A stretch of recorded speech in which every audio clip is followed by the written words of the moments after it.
You're listening to the Barretta Brothers, two of us. For best results, use both ears.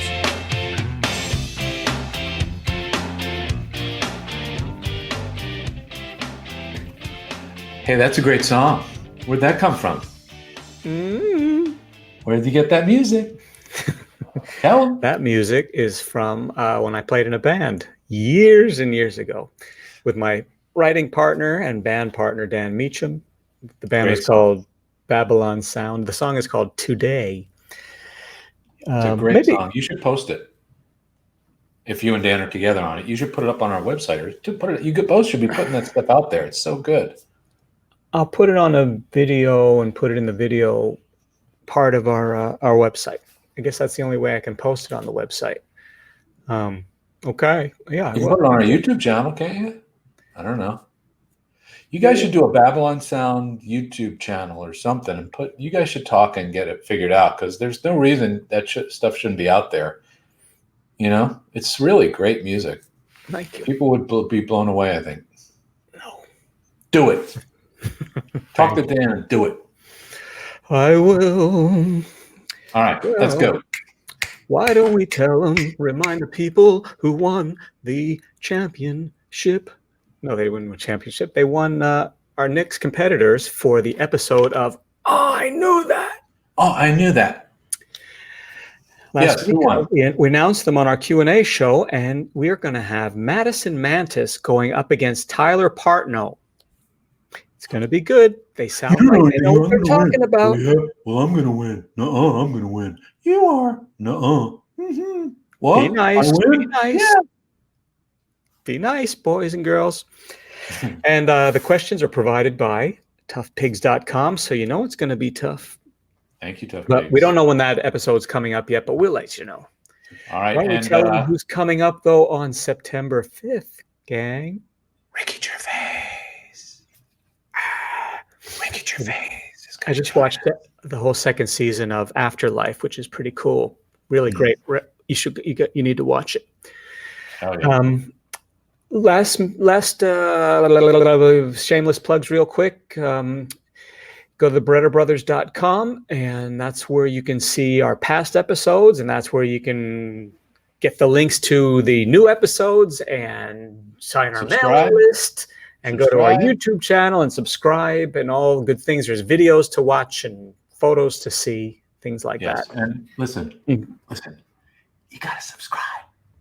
I don't want to make like a thing out of it, but you got to subscribe so that we can keep doing it. So if you could, it's not like a big thing. It's not like we're going to send you tons of shit that you don't want. You got to just subscribe. Thank you. And tell your friends. Yeah, tell everybody. Just pass it on. Just say subscribe. What's a big deal? Click a button. You know who's a big fan of our show? Who? Kirk Thatcher. Maybe we should have him on. You know what? I can get him really fast. Really? Yeah. Yeah. Let's do it. How soon do you want him? Now? Can we get him now? And so you shall.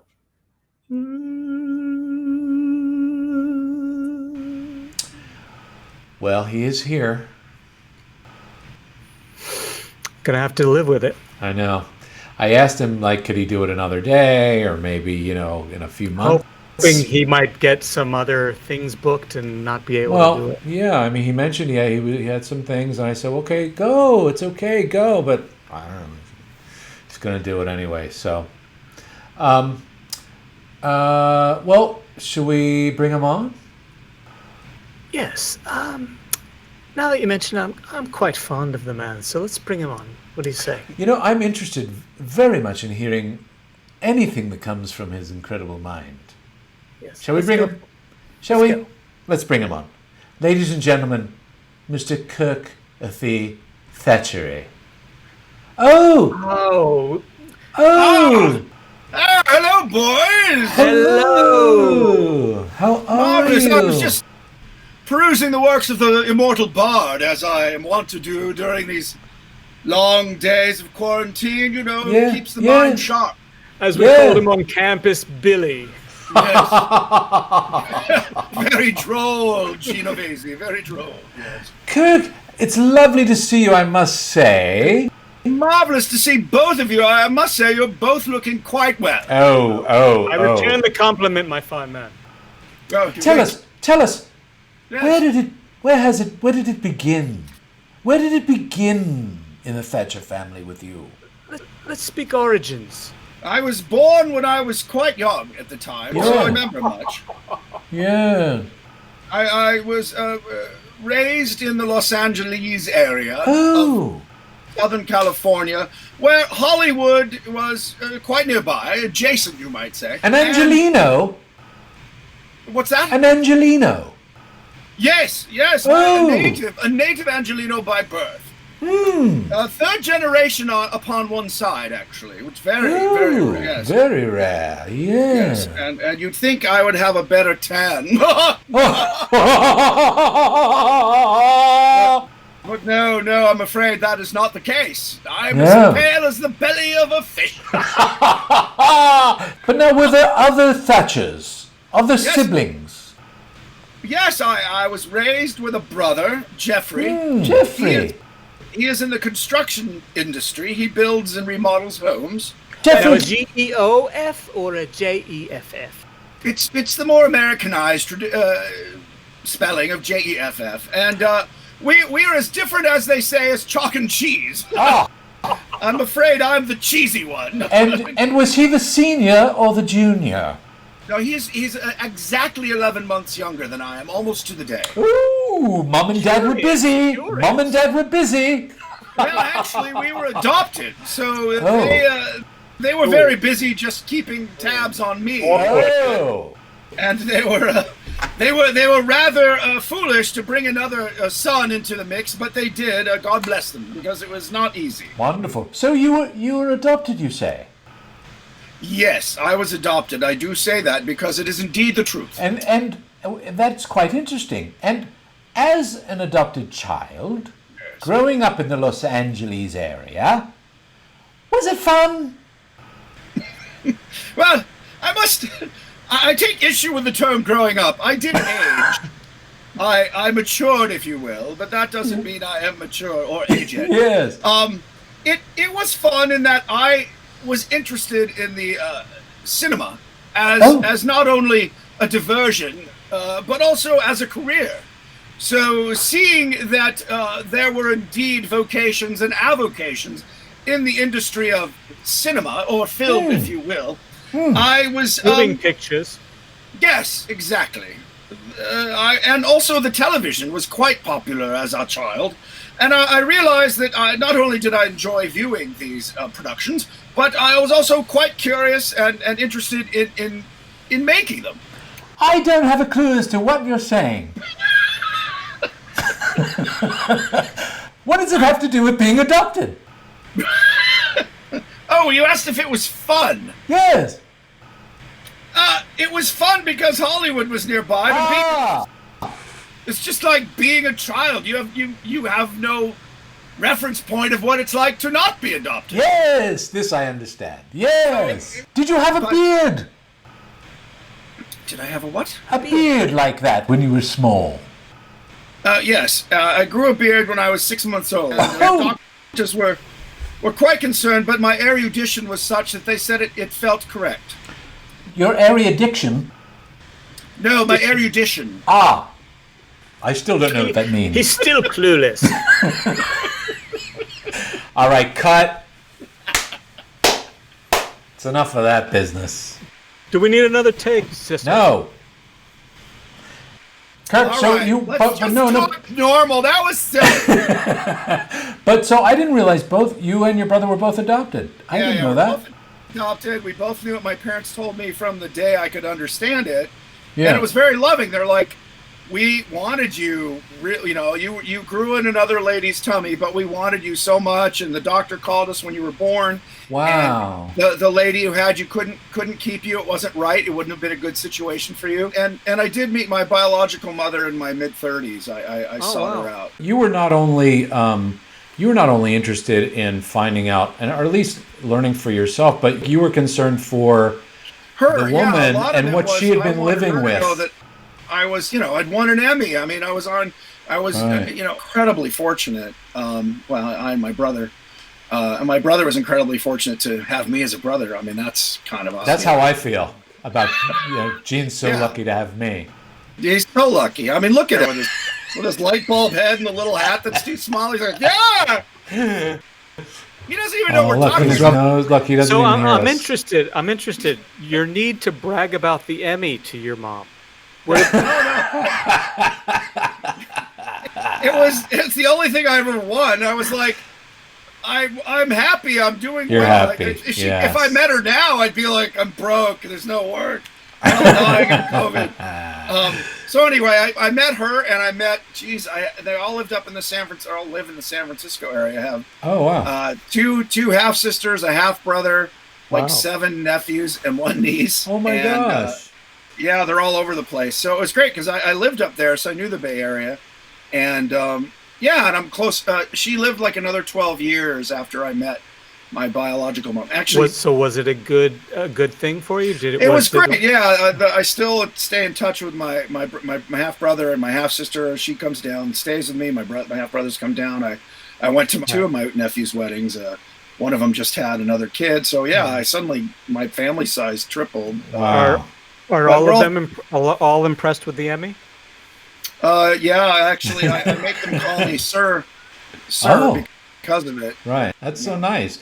And but so what amazing people your parents are, because people felt awkward about doing that sort of thing, or families weren't sure how to deal with. I mean, that's a very strong pair of couple to do that. It depends on how you're raised, and they had always told me that I was adopted, but that meant they really wanted me. In other words, it's not someone didn't want you; it's we really wanted you.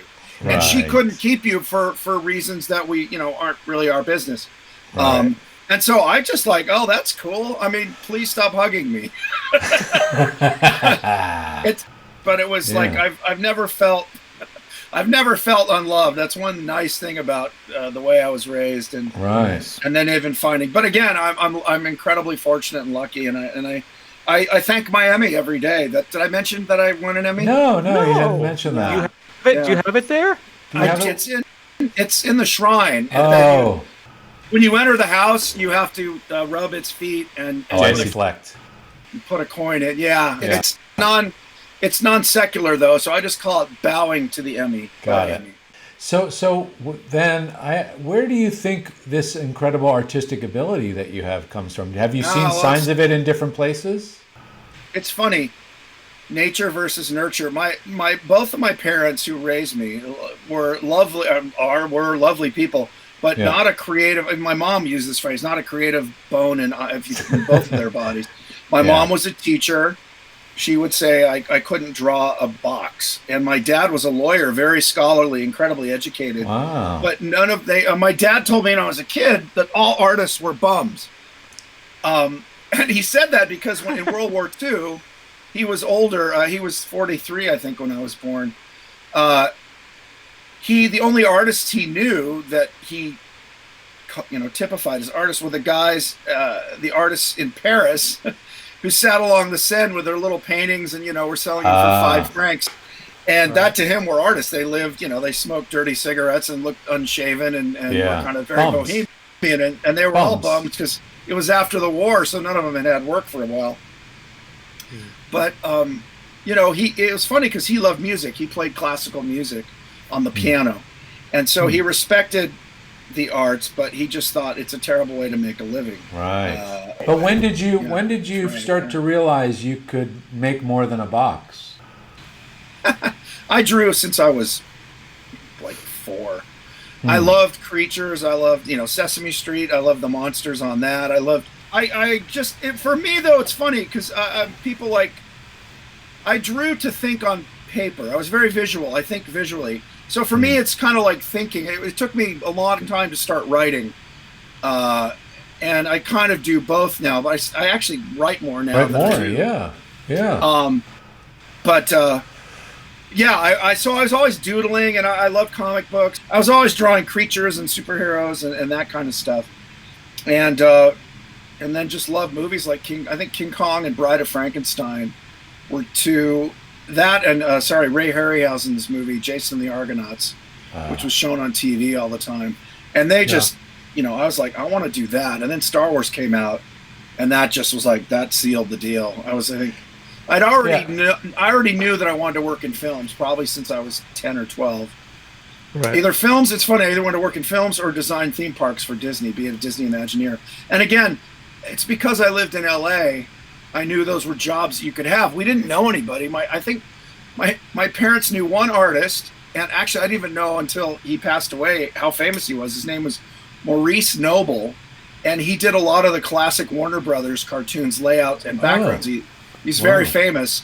I just knew, they said, oh, we know this artist who works on the Bugs Bunny cartoons. And I was like, great. And we went to their house and had dinner. And I remember all the paintings in the house were just flowers and, like classic oil paintings. Right. And I was kind of disappointed. And then I think he said, do you want to see my art room where he did his work? And there were some, more cartoon backgrounds. But right. I was just watching Duck Dodgers recently, and they're so much fun. So I met him and was duly unimpressed because I was too stupid to know what, that he did. But then my grandmother, again, I just knew her as my grandmother who had a lot of antiques, but she'd been a screenwriter back in the 40s and 50s. But when I knew her, she was just a nice, very So she was a writer. Did she write anything we would know? Or well, you probably don't know it, but you might have heard Caged, I believe. Yeah, sure. I think, let me just double check, because she wrote I think I was under the impression she wrote one of the first women in prison movies, because she had been a journalist and she'd actually been incarcerated for false pretenses to live amongst inmates for a couple months so she could write this article about what it's like to be in a women's prison. Her name was Virginia Kellogg. Wait a minute. It's not... White Heat? White Heat. She wrote White Heat? Wow. I think so, yeah. Yeah. Oh, White Heat with James Cagney? Cagney. Yeah, where he goes, I'm on top of the world, Mom.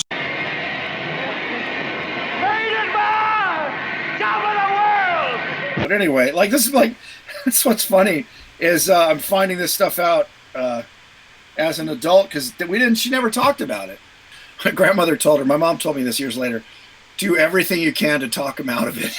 Because they're like, you're giving up. My parents would have paid for me to go to Harvard. They really thought it was important to get a college education. Right. And I was like, I can go make Star Wars movies. Why would I want to waste my time at college? Yeah. And so my grandmother said, talk him out of it. And then my mom said, well, he's got this offer to work at Lucasfilm.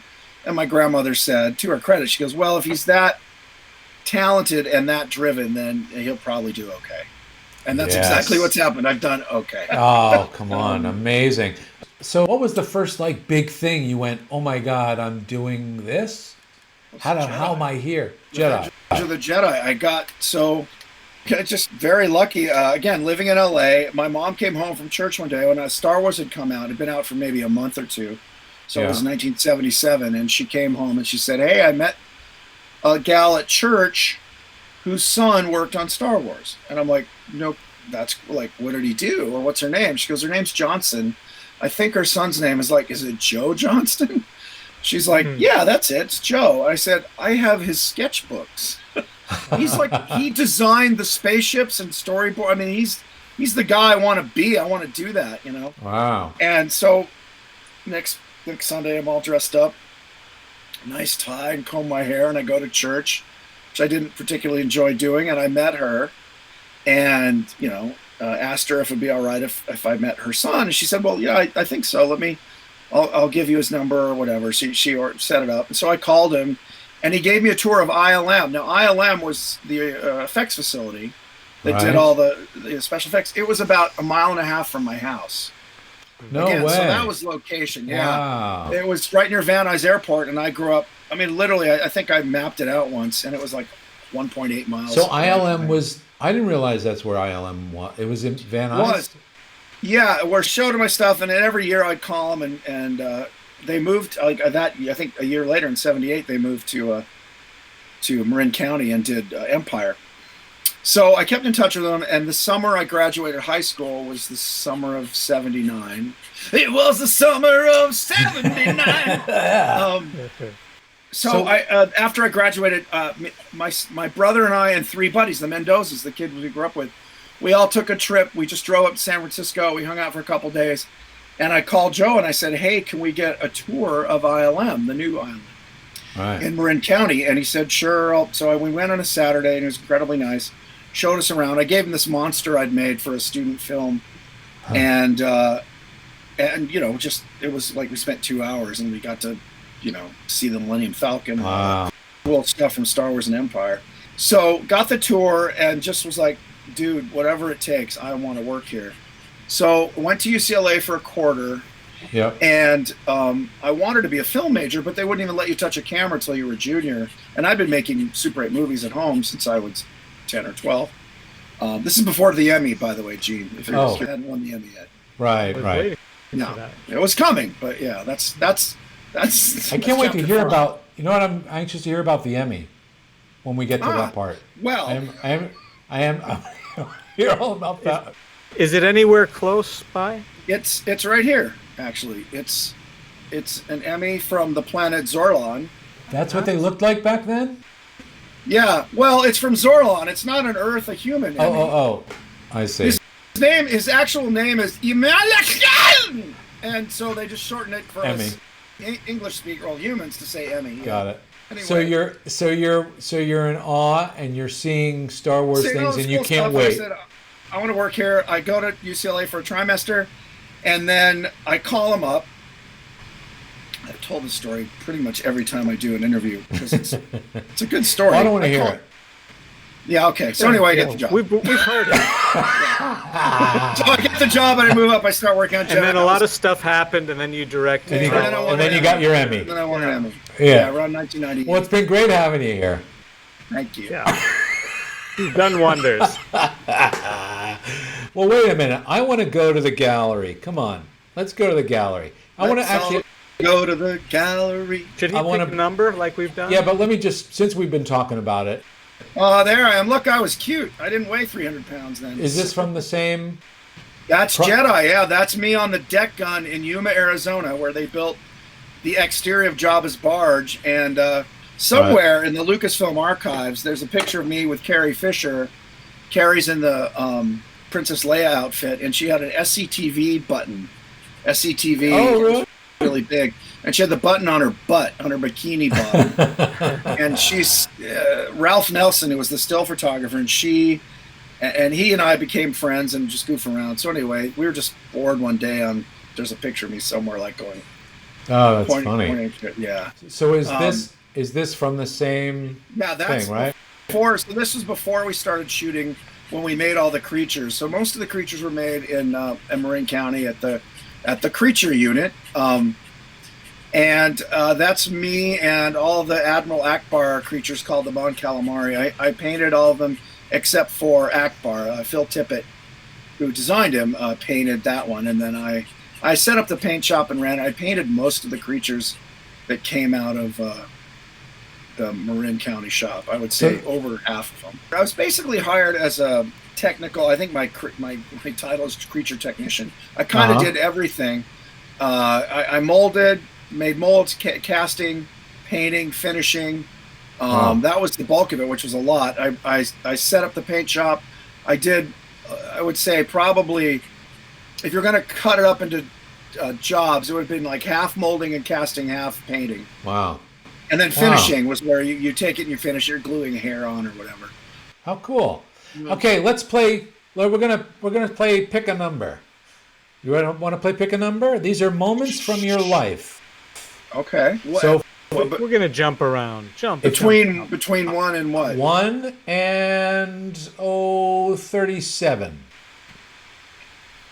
25. Number 25. He's gonna pick 25. Number It's 25. a bingo. Did I make a bingo? Oh. Bingo! Tell us about this photo and this moment. That's my child. Yes. She's much bigger now. This was the publicity shot for Jim Henson's Creature Shop Challenge. Uh-huh. And Snizzy was a character I designed for a show called Aliens in the Family. Yes. And from your history, what we were just talking about, when you were judging Creature Shop, you pretty much understood every element of what they were your contestants were doing, right? Yeah, it's funny. I was just completely amazed at what they did in the 3 days they were given. In fact, I was like, geez, I mean, we hear what I was like, look, it shows up and it looks like something. And it's funny because the producers were always in our ears. Okay, Kirk, well, now say something you didn't like. I'm like, I did not like any of it. It was like amazing. Well, what would you have done differently? Okay, well, why did you paint it flat green? I mean, it's like, well, I know the answer. It's because I had 14 seconds left and I'm like trying to, finish it. But that was an amazing, I love that show. Best job ever. I know the winner was working for Henson for a while. Is he still part of the year? Still is. He's been there 5 years. Yeah, Bobby. He was a perfect fit, too. He was the exact right guy to win. All right, let's see something else you do. Yeah. All right. Pick a number. 17. Number 17, you sure? Absolutely positive? Clothes? Is it from my Tasteful Nude series? What the hell from? Oh my gosh. You dug deep. That is from, there was a movie called House, which was a comedy horror film written by my friend Ethan Wiley, who worked with me. He was a Marin County guy who worked on Jedi with me and then on Gremlins. And he had written the screenplay at UCLA. We knew each other from UCLA. So when he sold the script, he brought me in to design the creatures for it, to do the conceptual design. Yeah. And so I did a bunch of creatures and characters. There was this big zombie Vietnam vet and stuff. But this is my friend Shannon Shea, who I'm still really good friends with. And the gag was, back then there was Fangoria magazine, and they always show like Tom Savini or Rick Baker working on, usually it was a cut-off head from some slasher movie. Oh, right. So that's just me sitting up against the table, and Shannon is there with a sculpting tool looking like he's finishing it. Yeah, I love that. We did work on Star Trek 4 too, but I think that was from the house shop. Cool. All right, pick another number. 24. Number 24. Yes, we could do that. I love this. I can't wait for this. You ready? Uh-oh. Ah! Yeah. These are deep cuts. This is the best interview I've ever had. I really want to talk about Star Wars, Star Trek, and Muppets. Well, you're picking them. It's in the air. So Cat's Eye. Tell us about Cat's Eye. Yeah. So this is a fun story. I had come back to LA. I'd finished Gremlins. I worked on Gremlins for about 9 months. Moved back here, did some filming, puppeteering on set, and I met somebody it was somebody who worked at Dino De Laurentiis Studios. Oh. So they originally called me to go work with David Cronenberg and do designs for Total Recall. So I was going to design vehicles, and it's not my strong point. So I remember I called Joe Johnston up. I said, can you come over and just draw vehicles with me, just get my head in the right shape? So he did, because he's a pal. And then that project got shelved, but they said, we like you. There's another project we're doing called Cat's Eye, which is a Stephen King anthology. Would you want to design the creatures for that? I said, sure. So they sent me a script, and there's this little goblin-y creature in it. And so I did about 22 different, I said, I start with the head, because we know it was going to be a guy in a suit. That was established. And I met with the director, Louis Teague, who'd done the movie Alligator. And we went over some drawings, and he picked a couple that he liked. And so I think I did a second set. And then we met with Dino and oh my gosh, Carlo Rambaldi. Wow. Wow. So I met with Dino and Carlo Rambaldi, and Louis and I are sitting at one side of the table, and Dino and Carlo, and the whole meeting's in Italian. It's just Carlo and Dino going, blah, blah, blah. And I look at my drawings, and just judging by body language, like Carlos like, here's a drawing, and he's going like, no, it's no plastic. And Dino's like, bah, bah. Dino looked like a little toad. He was like a squat guy. And so I'm just sitting there, and Louis is kind of like, I'm sorry, I don't speak Italian either. So essentially what Carlos said, I can't make these designs. I have to make my design. And it's going to be great. It's going to be, I'm going to have big water bags on it, so it bounces around when it moves, and it'll be on wires and look, because it's like a little frog. It's going to look like a mean little frog. Yeah. And so I was like, okay. So I remember I left with Lewis, and Lewis said, "I'm really sorry. I obviously have no control over it." I said, "No, I get it. He's got to build it. I'm not hurt. I just thanks for, you paid me for this." And he goes, "Well, look, I do have to storyboard like 2/3 of the movie because there's a lot of stuff that needs storyboarding, and obviously you can draw. Would you be interested in that?" And I said, "Sure." So you ended up doing storyboards. So I went to Wilmington, North Carolina, where we shot Muppets from Space. But I was there for like 2 months, and I storyboarded. There was a conference room, maybe 40 feet by, 20 feet, and from about 3 feet up on corkboard, I storyboarded just the whole movie. Well, anything that wasn't a dialogue scene, two people talking. But there was a storyboard. In fact, I came up with the ending. So my contributions to that film were storyboarding it, but also the ending. The ending in the original script was the creature gets like smashed behind a door or something. And I was like, no, come on. This is the big payoff. He's been this horrible little monster. And so I came up with this like Rube Goldberg thing where the wind, it goes through a thing and it ends up he goes through a fan and just goes like right as the parents open the door, he just splats all over him. And Lewis loved that. He thought it was hilarious because it was Stephen King, so it's kind of funny and dark. Right. And so I storyboarded and kind of wrote the big payoff for that. And then as a thank you, the art department, I became really good friends with the production designer, and they named the family the Thatchers. Drew Barrymore. So if you see there's a shot in the movie where you see the mailbox and it says Thatchers or the Thatchers. Oh, wow. That was their little Easter egg for me. So I thought that was sweet. So we've both storyboarded at Sony Studios in Wilmington, North Carolina. What did you storyboard on? Muppets from Space. Oh, I did. Were you there when I was there? I was there like the first 3 weeks or something. Oh, I was there like after. You came after he left, yeah. When they gave up storyboarding and just rewrote every day. Yeah, we made it up when we would get there. Oh my God, that was crazy. All right. All right, pick a number. So let's see. 7. Number 7. I'm going with multiples. 7, 17, 24. Classic. Aha. Now we're back to what we talked a lot about. Yeah, now so people know. Yeah, Star Trek 4, that's just, they took, the publicity guy said, let's just take some fun pictures. There's one of me holding a Wendy's bag for some reason. And like Mountain Dew, or they were just, I don't know what that was all about. But this is just me goofing around with Bill Shatner. So what I found out in my research today was that you wrote the song you're listening to on the radio and played it. I wrote it and sang it. Cool. Wow. Did you play an instrument on it as well? No, I couldn't. I had no interest in playing instruments at that time. But I wrote it, and it was basically like, just right. I mean, I could sing it. And so the sound effects editor and sound designer, Mark Mangini, played guitar. Most of the sound guys were musicians, so he wrote the 4-chord guitar thing and played it. And then we had a bass player and a drummer, Aaron Glasscock, another sound editor, played the drums. Recorded it in the hallway, so it sounded crappy. Yeah. So we shot the scene. I didn't know I was going to play that. When we shot the scene, there was nothing. That's just me going.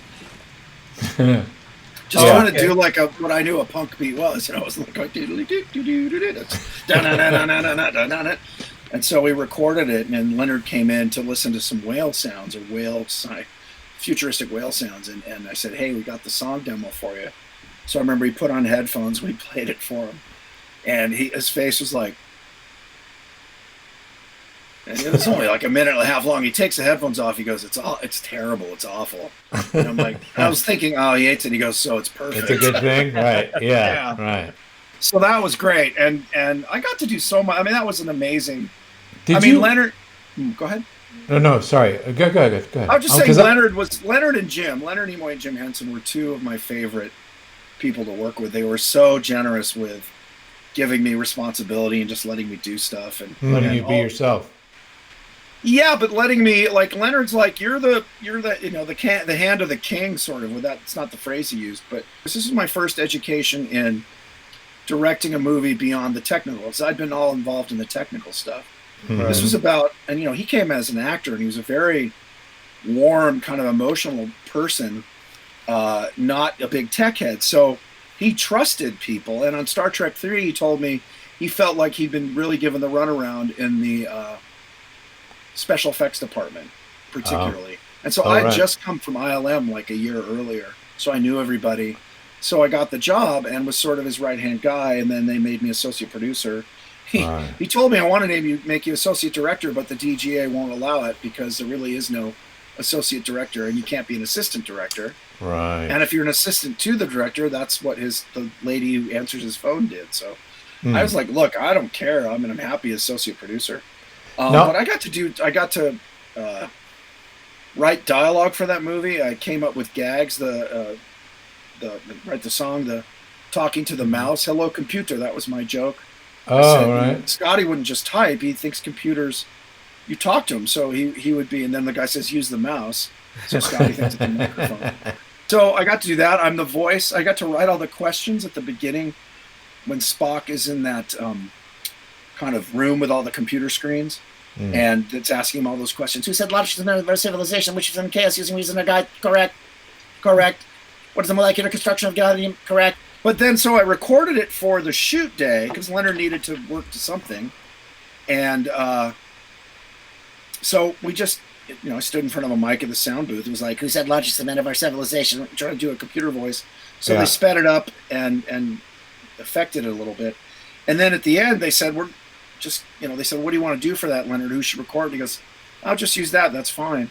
So I actually, the producer, Ralph Winter, came and he said, we're not going to give you credit for that. A, because we'd have to get you. Well, I already got my SAG card from the song. Yeah. I hate you. He said, because your name would be in the credits 4 times. So I'm fine with 3. I can live with that. Wow. So that's another little thing that a lot of people don't know. But I had a great time. But this, I just wanted to just say, did you forget your costume in this scene? I wasn't pumped. That was the future. It seems like, I know, it seems like you're in the scene, but just somehow they forgot to dress you. The reason I'm there is not only because I was Leonard's assistant, associate producer. I wrote all the dialogue they're saying, all the technical shit that this guy, the alien guy, Michael Berryman, is saying. I wrote that. I wrote all the technical sci-fi garbage. Kind of like you're dreaming that you're in the movie Star Trek 4. Yes, exactly. Just looking around in my pajamas. I can't believe I'm here. I know. That's Leonard Nimoy. That's Leron Nemo. All right, pick a number. Let's go. Oh, okay. You said up to 35? 37. Oh, 37. Dude, the last one. Oh, okay. All right, let's see what we got. Aw, he's cute. Oh, the baby. Baby and the old hobo. So that's where we met. Yep, on dinosaurs. Right? And that was the last thing I worked on with Jim Henson. We were in the second round of designing the characters. There was no script. Jim was very visual. We got along for a ton of reasons, but one of the main ones was he liked to think visually and have people draw before there was ever a script. Brian Froud did paintings for 2 years on Dark Crystal before they ever really cobbled together a story. So Brian Froud got 2 years, I got 2 days, but but it was early. It was early. So we had just started that process when sadly he passed away, and then I went to London. We sold the show. There they are. I need a copy of that. That's people. I need that print to shot. Sell. It's a great. There's a great Dinosaurs 30th reunion episode out on the internet. I don't know if you've ever seen that. No, I didn't. Yeah, I didn't know that happened. Who did that? Some brothers or something. Anyway, did anyone on it win an Emmy? You know what? I think there's a guy on there who wins. Who won one, I think. Really? But he wouldn't come on. He snubbed us. Well, those Emmy winners. You just told him it was us. They live in rarefied air. But these are all you created. All of these characters. Yes, I designed all those, and then Michael and Bob, created the characters that were written them. But yeah, those are all my designs. Your designs. Funny little anecdotes with originally Charlene and the mom and Fran had hair. Right. Mom had a beehive, and Charlene had a Jennifer Aniston cut. And I remember Brian Henson saying, dinosaurs didn't have hair. I'm like, yeah, well, I mean, they didn't talk and wear pants either. But they did look weird. So the original drawings, Charlene looks more like a hippopotamus with a wig on. But I like how you worked out Robbie's hair and made it kind of spikes. Mohawk. Yeah. Well, I'd had iguanas as a kid, and I liked frilled lizards, so I just drew from real reptiles. There, oh Jesus, there I am. Look at you. Look, 2 fat dinosaurs. But look at that. Look like Bruno Kirby if he was it was like a Macy's float. Okay, here's a dinosaur. I got your freaking dinosaur right here. If Bruno Kirby and Dan Haggerty had a baby. Exactly, Bruno Haggerty. Yeah, that was the original drawing for Earl right there. You brought so much. I mean, look, everyone brought a lot, but you brought so much to that. I remember when they auditioned performers, and people did different characters, and you came in and you did Earl. And I remember originally it wasn't going to be you. We all watched the tape, and Michael and Bob and I and anyone else in the room was like, why shouldn't it be that guy? And Brian was nervous because you guys were friends. Yeah, we knew each other. Yeah, it would look like not nepotism, but favoritism. Right. And so he was being overly protective. And I remember Michael saying, "Look, I don't care if he's your brother. Like these guys, that's the character."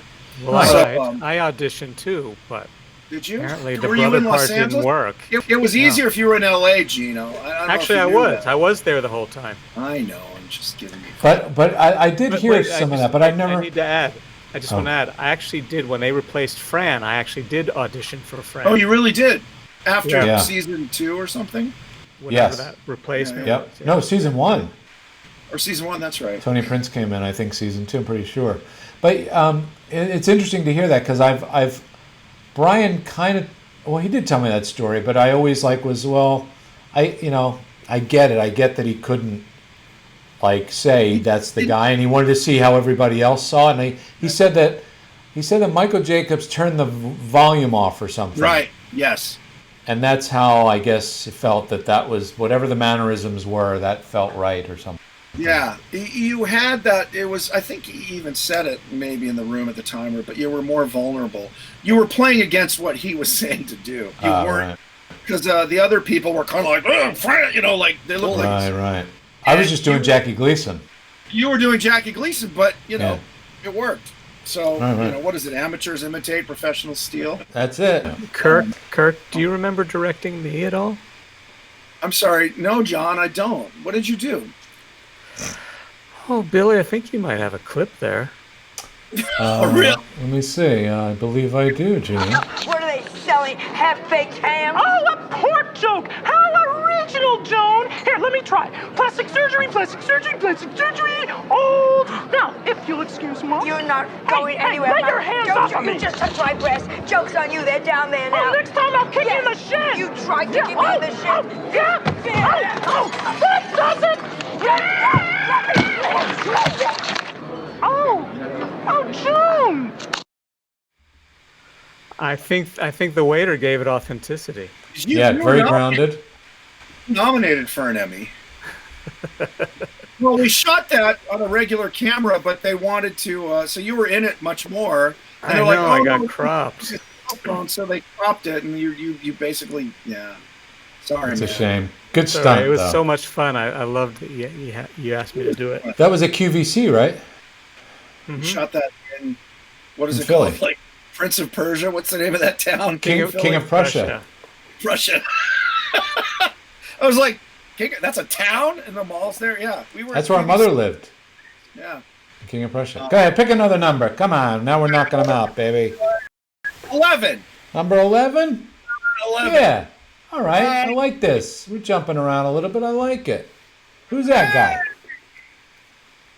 Look, it's every different hat beard combo.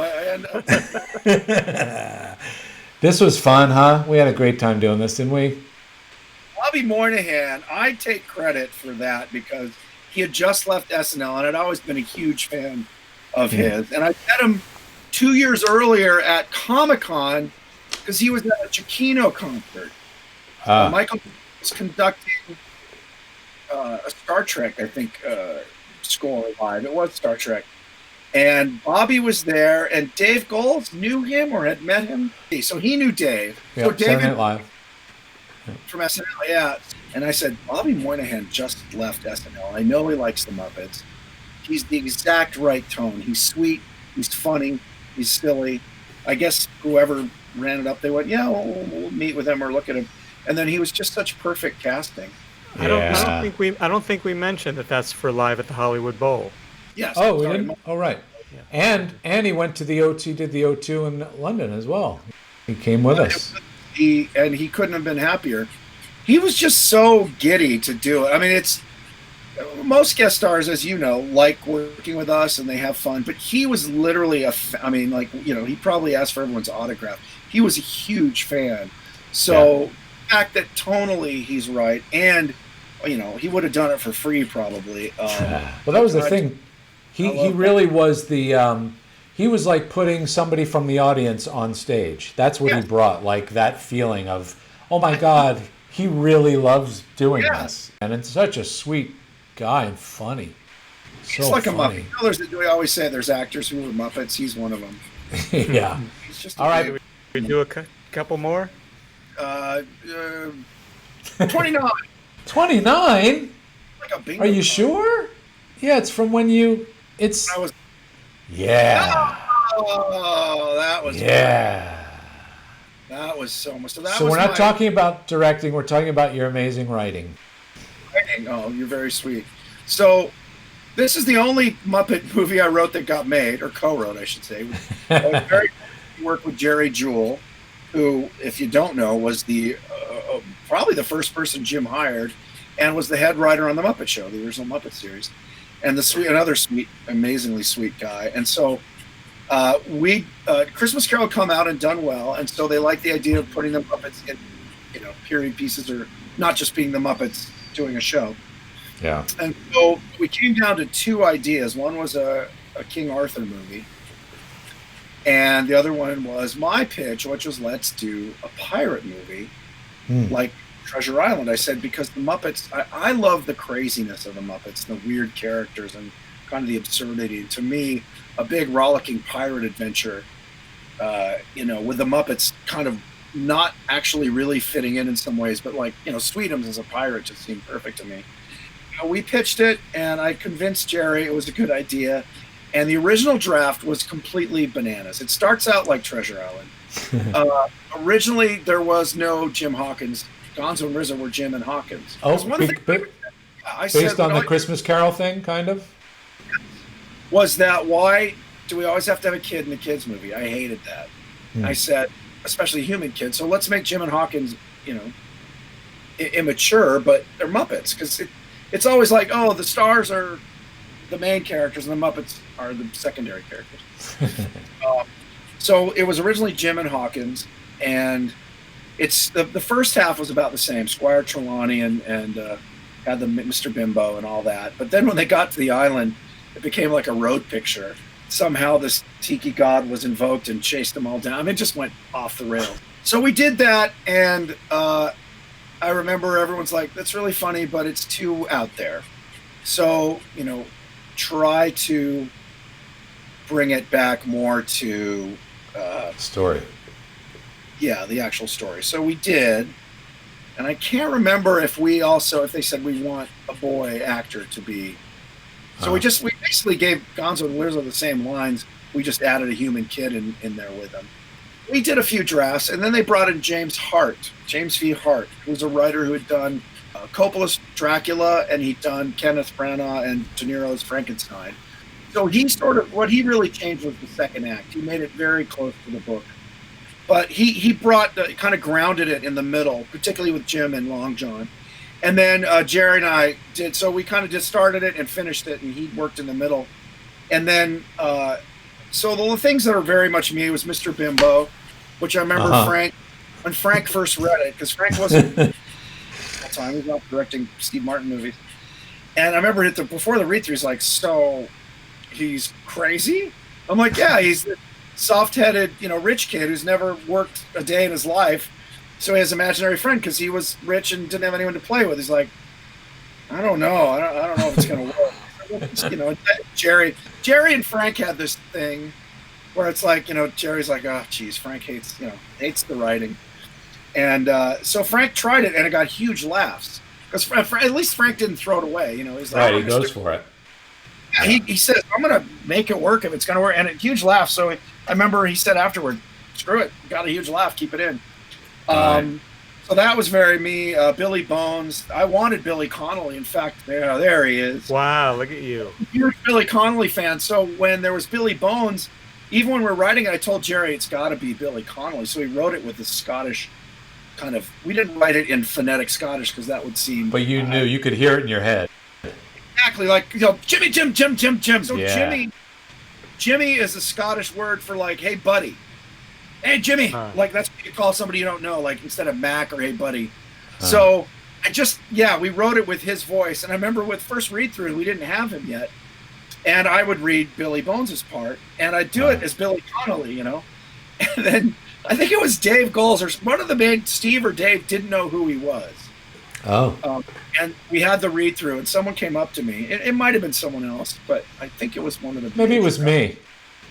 It was you. It might have been you. Someone came up to me and said, oh, he sounds just like you. Yeah. All the insanity. A Cabin Fever was all me because I was a kid, and I was like, when I'm a kid and you're seeing a movie and in the middle it's boring and they're talking about relationships, Right. and I flying, you know what? So I always want. So I know in the book they hit. I think they call it being in irons where there's no wind, and they're just stuck at sea. I said that'd be great if they get. I called it cabin fever because that's what you call it when you're stuck. And so that became. And Barry and Cynthia deserve so much credit. So good. Barry and I would just give them a song about going crazy at sea, and we'd write in some gags or something, and then they would just knock it out of the park. In addition to your sense of story and characters, you always bring that extra just insanity. To me, that's why it's a Muppet. But like, if we're gonna do a pirate movie and just doing Treasure Island, like, to me, why are you doing it with Muppets? I mean, to me, even Jim used to say, if you can do it with people, don't do it with puppets because it's 10 times harder. And why are you killing yourself? But you're so witty and fast, and you generally have so many characters in you. I don't think people know that. I mean, you do amazing impressions of people. You have tons of characters, and you understand character, and you're just such a breath of life in a writing room. It's just there's always something.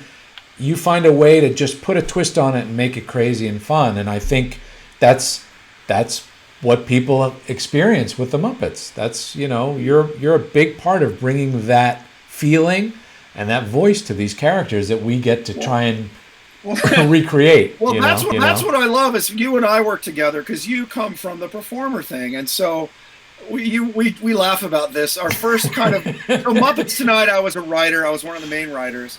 And we still laugh about it. But to me, that's a great creative collaboration is you both are coming from a strong point and you in the middle. And so I guess, so Kirk is like, he's fast and the witty and the jokes and the crazy. And if it's funny, you do it. It's funny. How can you not do it if it's funny? And I'm like, I'm in my Muppets Tonight time where I'm like, I've got new characters and I'm thinking about, the character work and I'm being really like, is this feel right? And so Kirk and I would have these. We're on set. And Bill, so what drives me nuts about Bill and why I love him is like, he'll just throw some amazing ad-libs that are, everyone's dying. And I go, yeah, do that. Yeah, that's great. You're like, no. It's not, I'm not going to do that. And then you do something that's, I'm like, just do the thing you did it. It's everyone's crying, laughing. So we'd have these arguments. I go, but Bobo wouldn't really say that. But it's funny. What do you mean he wouldn't say? He just said it. What do you mean he wouldn't say there as a security guard? It's like we're having a reality problem. He did just say it. Yeah, he just said it. What do you mean? I love what you do. Do it. No. So no, it didn't feel right. But when you guys start, and any performer starts getting in their head, you lose the immediacy of it. And I think that is the push and pull of what we do. People, when people ask me about directing, a lot of it is the technical aspects and coverage and all that. But the fun part for me, besides setting up the sets and all that, and once you walk on set, the fun of directing is making something come alive. That the paper is the blueprint, the script is the blueprint, and as a writer, I've never been precious about my writing because I'm not great. But to me, I've worked with great writers. But anyway, you're collaborative is what it is. You're open to that's the part I collaborate. love. The collaboration is like, well, here's what I'm trying to say. Let's play with it. And that to me is the fun. When people are like, it must be fun, I said, well, it's a grind. But the fun part is like when we're all in the moment and you guys are riffing on the intention, and it's funnier. I mean, just to bring up something contemporary, Peter Linz with Joe the Weasel. Joe the Weasel. Joe the Legal Muppets Weasel Now. was a one-bit character for one scene. Yep. And we were just there, and it wasn't really funny. It was just like, oh, yes. We originally, he kind of did it in New York, and sorry, I don't have to do that. Yeah. So we just started workshopping it. I remember Matt was there, and you were there, and we're all just... Yeah. And Peter just starts pulling it out of his head. Well, and he came up with that really serious. And also Jim Lewis threw out a really bad joke, and I think and then he did the laugh. Well, the pause, and then right, yeah. and then it became a serious lawyer with a really bad sense of humor. Right. Just the worst this guy's going to be, and the funniest he's going to, and he just found it. He started to find it, and you guys kept feeding him stuff. And that was magic. Like I remember I was all excited, like, yes. This is funny. We can use this. I think that's the biggest frustration for all of us is people come in and go, I can write the Muppets. Kermit loves Piggy, and Piggy wants to. The stereotypes. Yeah, they just kind of go like, and Piggy's like, oh, a pig joke, and Kermit's like, oh, Piggy, you're crazy, and there's no, they're dead. They're dehydrated, mummified Muppets. Whereas when we're in the moment. And the characters come alive again, particularly ones you guys create out of yourself, which is obviously where they all came from originally. It's really that's the magic. But the thing that we've done that I'm really happy about, and starting with the Hollywood Bowl, after the TV series and a couple other things, let's bring the performers in early because I know they're more than just people who read the lines. It's because Hollywood, particularly television, is structured now where the writers are king and the actors do what the writers say until it's season 5 and they know the characters well enough and then they'll let them play. But the Muppets, because they've been around so long, the performers are so integral, and so it has to be much more of a collaboration. And again, that started with Jim and Frank and the other guys. Yeah. But that's when it works. And I think a lot of the programs and things that have been tried, or even that were going to happen, were not doing that, as you know. Yeah. This is kind of inside baseball, but it only really works now. And I'm glad we did it because the Hollywood Bowl, like everyone, including us, was like, holy shit, this is what the Muppets are. Why aren't we doing this? Yeah. I still keep saying that. Why aren't we doing this? Well, and that's it's interesting, and like, so for the times that I've been in this, like a producing role, that's what I've always pushed for, and even on that last series. But the thing is, and we were talking with Jane, and she said how Jim wasn't, in a very rare way, was a person who wasn't afraid to, take a risk, and try something. And what we haven't had is someone who owns the Muppets or is paying for the Muppets that can afford to take a risk that they're not sure will pay off or not. And so we fortunately now are in a mode where we have people who believe in the process that you're talking about. Right. And I think that's that we're headed in that direction more. And Muppets Now is the beginnings of that and has those aspects and that feeling. But I feel good that we're moving in that direction. No, and I hope we keep doing. And even on the Muppet Show, Jerry Jewell said, it was always the writers and the performers. And Jerry had this great line, which was, it was something wasn't working on set, like Frank would be like, it's not funny, or it's not working. Right. And Jerry said his go-to was, it was funny when it left this room.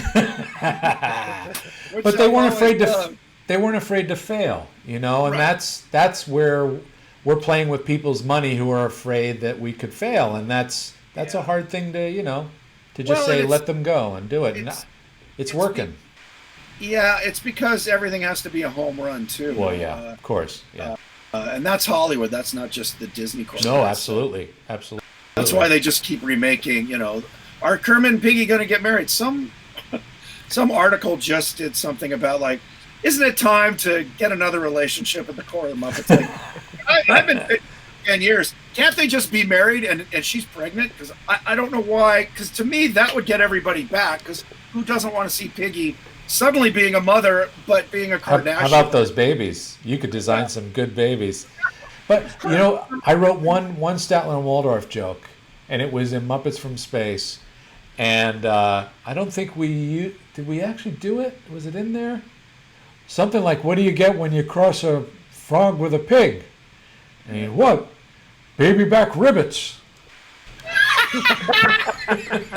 That's a pausing joke, and then Piggy would just belt him. Yeah, I don't think it got in the movie, but that was my kid joke. The joke I got in that people remember, which is weird to me, is Pepe was saying, if you do that, I will smack you. I will smack you like a bad donkey. Yeah. And to me, it's like saying, like, beat you like a redheaded stepchild, but his version of it. People quote that all the time. It's so weird. It was not a line I thought would be remembered. People tell me all the time. They say, I love that line. I say, I didn't write it.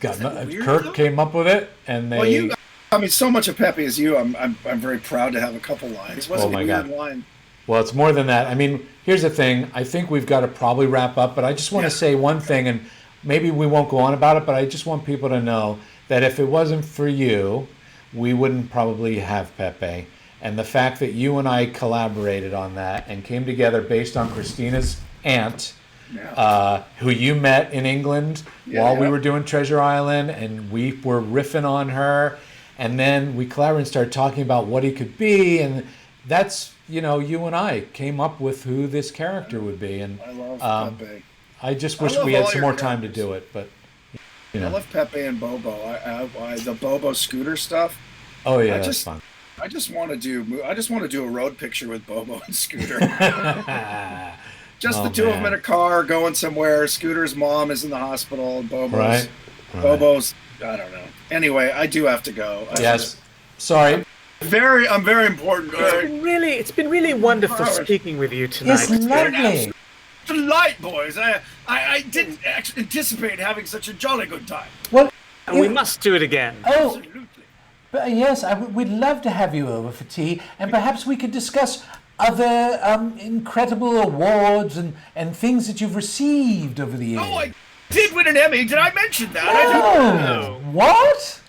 Very shiny, yes. Congratulations. Well, it's been lovely chatting with you, Kirk Thatcher. Goodbye, chappies. Goodbye, love. Cheers. Thank you. so much. Love you. You guys. Thanks, man. Talk to you. Bye. Bye. There you go. That was great. Thank you. You're welcome. Wow. Mm-hmm. He's kind of interesting. Any other guests you want? Right now? No. That's enough. Once you've had an hour of Kirk, you need a good break. You need a cigarette. Yeah, and a cocktail. He's amazing. I don't smoke. Isn't it amazing though? All this stuff, like what a career he's had so far. I mean, man. I gave him a new nickname, Renaissance Punk. Renaissance Punk.